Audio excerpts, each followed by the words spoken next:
Mientras Donald Trump habla de las 10 guerras que ganó y del acuerdo que supuestamente ya tiene listo con Irán, y el secretario del Tesoro Scott Bessent habla de bonos, mercados, bueno, y un montón de palabras que parecen inventadas específicamente para que nadie entienda nada y para seguir distrayéndonos. Hay un número muchísimo más fácil de entender, con ese no nos van a distraer: $5.47. Eso es lo que llegó a costar en promedio un galón de diésel en Estados Unidos. Y está acercándose peligrosamente al récord histórico de $5.82. Ahora alguien podrá decir, bueno, pero mi carro funciona con gasolina. A mí el diésel no me importa. Bueno, pues debería importarte. Porque tal vez usted no compre diésel, pero compra cosas que viajaron en un vehículo que sí lo utiliza. El camión que lleva alimentos al supermercado, la maquinaria que trabajó o trabaja en las granjas, los vehículos que transportan mercancías de una ciudad a otra. Cuando mover todas esas cosas cuesta más, pues alguien termina pagando la diferencia. Y normalmente ese alguien es el consumidor final. Por eso es que este titular que ustedes están viendo en pantalla, el del Financial Times, es tan importante. Porque ahí se habla ya del temor de que todo esto termine metiéndole nuevamente presión a la inflación. Claro, mientras usted hace cuentas para llenar el tanque, los políticos hacen cuentas para ver cuántos votos pueden sacarle al precio de la gasolina, porque Washington, hasta su dolor en la gasolinera, termina convertido en material de campaña. Miren este dato que me pareció interesante. 2024 fueron los republicanos quienes machacaron una y otra vez, dale, con eso, con el precio del combustible. Ahora el diario político encontró que la mayoría de los anuncios políticos que mencionan el precio de la gasolina vienen de los demócratas. La política es una maravilla. Cuando gobierna el otro, la gasolina es una tragedia nacional. Cuando gobiernan los míos, misteriosamente encontramos otros temas de conversación.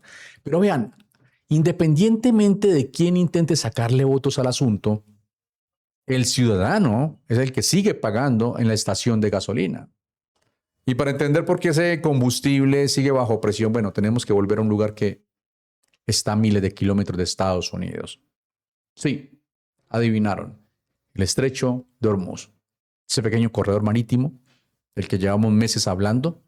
Y miren esto porque, bueno, no necesito explicarles 20 números, solamente quiero que observen uno. Marine Traffic registró el 18 de agosto solamente 10 cruces confirmados por el estrecho de Hormuz. El día anterior habían sido 12. Eso significa una caída diaria del 17%. Y hoy Reuters reporta una situación incluso más delicada. Otros datos de seguimiento contabilizaron apenas 6 barcos de materias primas atravesando el estrecho el martes, frente a 9 el día anterior. Y quiero detenerme aquí porque miren, estas gráficas algunas veces, bueno, parecen el tablero de un avión, algo muy complicado, pero no nos vamos a complicar con esto. Lo importante es esto. El tráfico normal por Hormuz no se ha recuperado, aunque Donald Trump diga lo contrario. Mientras tanto, miren lo que ocurre abajo, en Bab el Mandeb. Allí los cruces pasaron de 30 a 46, un aumento del 53%. Es decir, mientras uno de estos corredores continúa sufriendo, el otro está mostrando muchísimo más movimiento. Recuerden, amigos, esos barcos transportan energía y mercancías. Y cuando transportar energía se vuelve más difícil, más peligroso o más costoso, bueno, esa factura puede terminar viajando miles de kilómetros. Sí, hasta una gasolinera en Estados Unidos. Y después, obviamente, hasta el supermercado. Y todo esto pues nos lleva inevitablemente a Donald Trump, porque siempre aparece alguien diciendo, bueno, pero nada, esto está afectando políticamente a Trump. Estás perdiendo el tiempo con tus videos, amigo. Bueno, anoche ocurrió algo interesante precisamente en Florida. Recordemos qué significa Florida. No estamos hablando de California, no estamos hablando de Nueva York. Estamos hablando del estado donde vive Donald Trump y de uno de los grandes bastiones republicanos. Donald Trump respaldó personalmente a varios candidatos. Su gran apuesta para gobernador, Byron Donalds, bueno, ganó cómodamente su primaria, eso hay que decirlo. Pero ocurrió algo más que me llamó a mí mucho la atención. 2 candidatos republicanos respaldados por Donald Trump para la Cámara de Representantes perdieron. Sí, 2. En Florida. O sea, no significa que Florida pues, se haya vuelto demócrata de la noche a la mañana. No significa que el movimiento MAGA ya esté derrotado. Pero tampoco significa que podamos ignorar ese dato. Porque las elecciones legislativas de noviembre, bueno, se acercan. Y los estadounidenses no van a votar mirando solamente lo que ocurre en Washington. van a votar mirando algo muchísimo más cercano. ¿Cuánto cuesta llenar el tanque de mi vehículo? ¿Cuánto cuesta llenar el carrito del supermercado? ¿Cuánto dinero queda después de pagar las cuentas? Bueno, y aquí es precisamente donde esta historia pues comienza a ponerse, digamos que más interesante. Porque si ustedes creen que $5.47 por un galón de diésel es el número preocupante, miren, esperen a ver cuánto dinero está gastando Estados Unidos solamente en pagar los intereses de su deuda. Gráfico actualizado. Miren, aquí es donde la historia comienza a ponerse bastante más seria. Porque recuerden, acabamos de ver cómo el combustible puede terminar golpeando el bolsillo de cualquier familia y afectando la inflación. Pero ahora quiero que miren el bolsillo del propio gobierno de Estados Unidos. No se asusten con esta gráfica, tiene líneas, tiene barras, porcentajes, parece diseñada por alguien que definitivamente no quería que la entendiera un ser humano normal. Así que bueno, vamos a simplificarla. Esta línea blanca representa cuánto dinero destina Estados Unidos a defensa nacional, comparado con todo el dinero que recauda el gobierno. Ahora miren la línea naranja. Esta representa cuánto se está gastando solamente en intereses de la deuda. Y observen lo que ocurrió aquí. La naranja pasó por encima de la blanca. O sea, traducido al español de la calle, Estados Unidos ya está gastando más de sus ingresos pagando intereses de la deuda que financiando su defensa nacional. Y no ocurrió solamente un mes. Según los datos de esta gráfica, los intereses superaron a defensa a finales de 2024 y llevan aproximadamente 20 meses consecutivos por encima. Ahora miren estos dos números porque aquí se entiende perfectamente. Defensa 17.91, intereses 19.74. ¿Qué significa?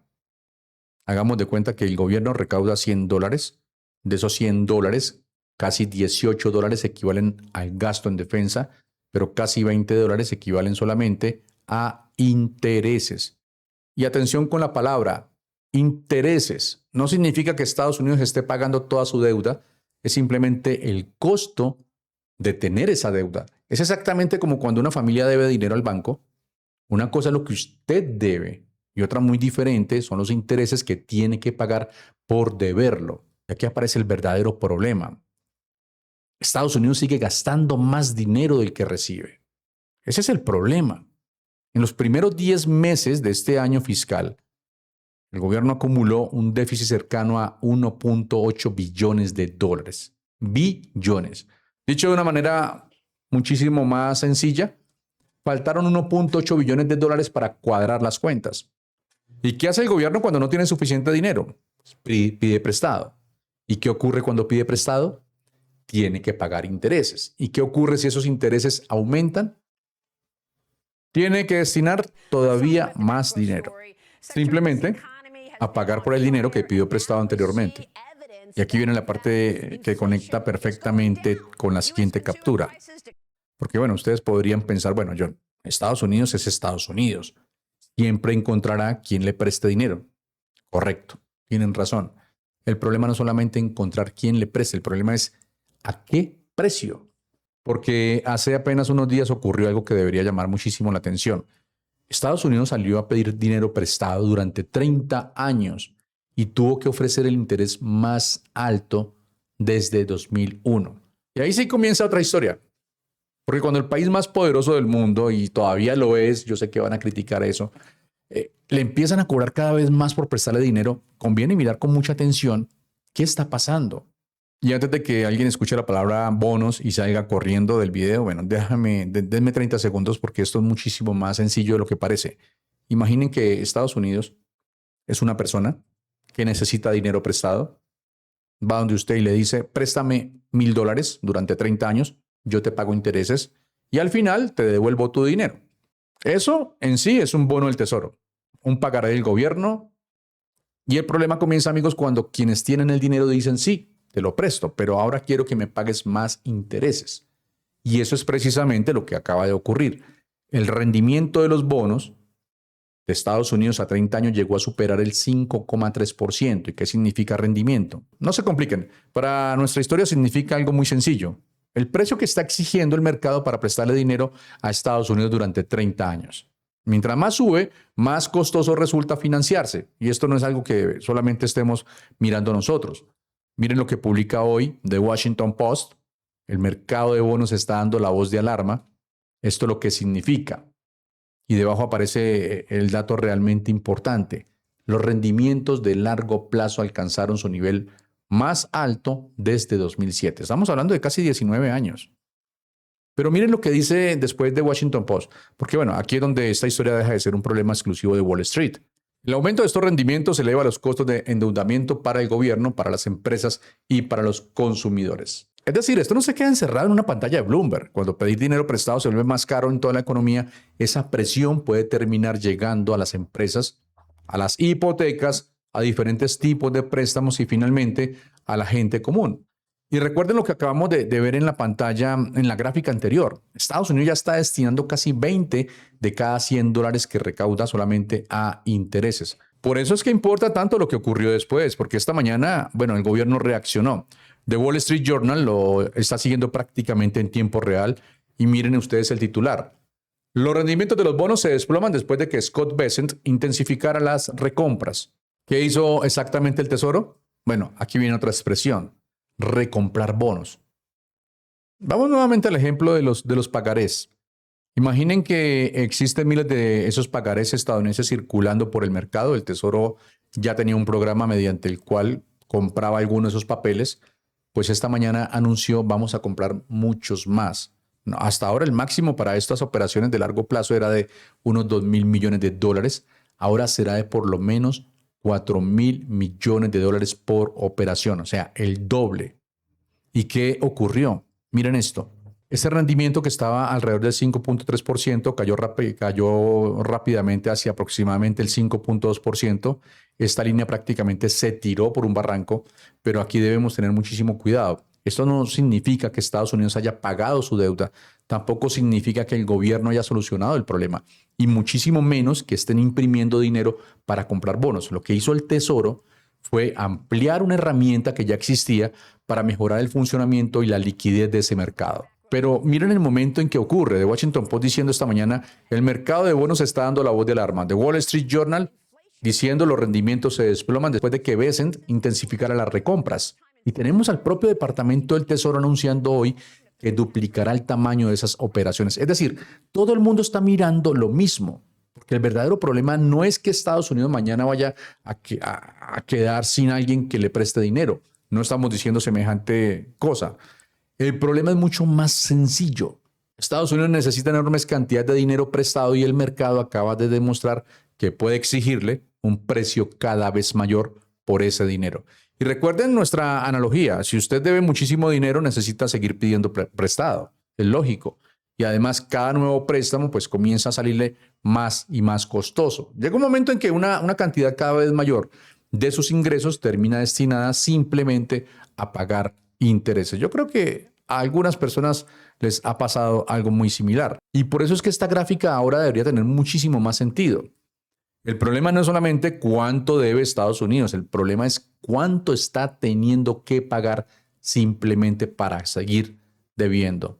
Y por cierto, hablando del Departamento del Tesoro, mire esto porque parece que los bonos no son lo único que está saliendo de allí. Desde que comenzó el segundo mandato de Donald Trump, 7 de los 16 funcionarios del Tesoro que necesitan confirmación del Senado han renunciado o han sido destituidos. Estamos hablando de aproximadamente el 44%, casi la mitad. Y entre ellos ya han pasado al menos 3 jefes de gabinete. Todos diferentes, desde el comienzo de la administración. Así que mientras Scott Bessent intenta convencer a los mercados de que todo está bajo control, bueno, parece que dentro del propio Departamento del Tesoro hay una silla que nadie quiere mantener caliente. Porque, bueno, una cosa es administrar las finanzas de un país y otra muy diferente es hacerlo cuando tienes una deuda gigantesca, los intereses disparados, los bonos dando señales de alarma, y a Donald Trump preguntando desde la Casa Blanca por qué demonios no bajas las tasas de interés. Y entonces llegamos a la pregunta que probablemente muchos de ustedes se están haciendo. Bueno, ¿y cómo se sale de esto? ¿Cómo hace un país que debe semejante cantidad de dinero, que continúa gastando más de lo que recibe y que ahora tiene que dedicar una parte cada vez mayor de sus ingresos simplemente a pagar intereses? Bueno, Pues aquí no existen soluciones mágicas. O sea, no hay un botón para ahí en el Departamento del Tesoro que diga borrar deuda. O sea, ojalá existiera. Pero básicamente, miren, básicamente hay cuatro caminos. Uno, gastar menos. Dos, recaudar más. Tres, hacer crecer la economía más rápido. O como normalmente termina ocurriendo, una combinación de las tres. Y aquí es donde comienzan pues las decisiones incómodas. Porque reducir gastos suena muy bonito, suena maravilloso, hasta que alguien tiene que decidir qué gasto se elimina. ¿Salud? ¿Pensiones? ¿Defensa? ¿Programas sociales? ¿Subir impuestos? Bueno, ahí todo el mundo descubre repentinamente, amigos, que reducir el déficit era mucho más divertido cuando el recorte lo pagaba otro. Pero también existe otra pregunta. Tal vez dejar de meterse en guerras innecesarias que pueden terminar costando miles de millones de dólares. Tal vez preguntarse cuánto dinero está dispuesto a gastar Estados Unidos antes de involucrarse en otro conflicto. No sé, tal vez revisar gastos que aunque sean pequeños frente al tamaño monstruoso de la deuda, dicen bastante sobre las prioridades de un gobierno. Una piscina reflectante, un salón de baile dorado, porque mientras los intereses consumen casi 20 de cada 100 dólares que recauda el gobierno, uno puede preguntarse, bueno, ¿realmente este es el momento para gastar dinero público en una nueva piscina reflectante o destinar recursos públicos a un gigantesco salón de baile? Y atención, yo no estoy diciendo que cancelar una piscina o un salón de baile pues vaya a solucionar el problema de la deuda en Estados Unidos. Eso sería absurdo. El problema es muchísimo más grande. Estoy hablando de algo diferente. Prioridades.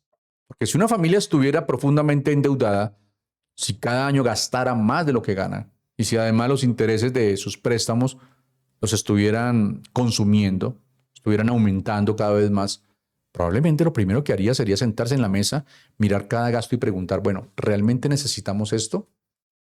Bueno, pues quizás llegó el momento de que Washington tenga exactamente esa conversación, porque durante décadas republicanos y demócratas han descubierto una fórmula políticamente maravillosa. Prometer mucho, gastar mucho y dejarle la factura al siguiente. Hasta que llega un momento en que la factura comienza a cobrar más y más intereses. Bueno, si creen que valió la pena estos minutos que pasamos juntos, bueno, escríbanlo ahí en los comentarios. Y no solamente escríbanlo, también demuéstrenlo, compartan este video con alguien más, con ese amigo, ese familiar, ese compañero de trabajo que también quiere entender qué está pasando, pero que no tiene ganas de sentarse a descifrar una gráfica de Bloomberg durante media hora. Porque si después de ver ese video ustedes sienten que entendieron un poquito mejor lo que está ocurriendo, entonces sí valió la pena. Nos vemos en el próximo video de la jugada política. Ya sabes, si quieres, nos vemos en el próximo video de la jugada política. Un abrazo fuerte para todos y muchas bendiciones.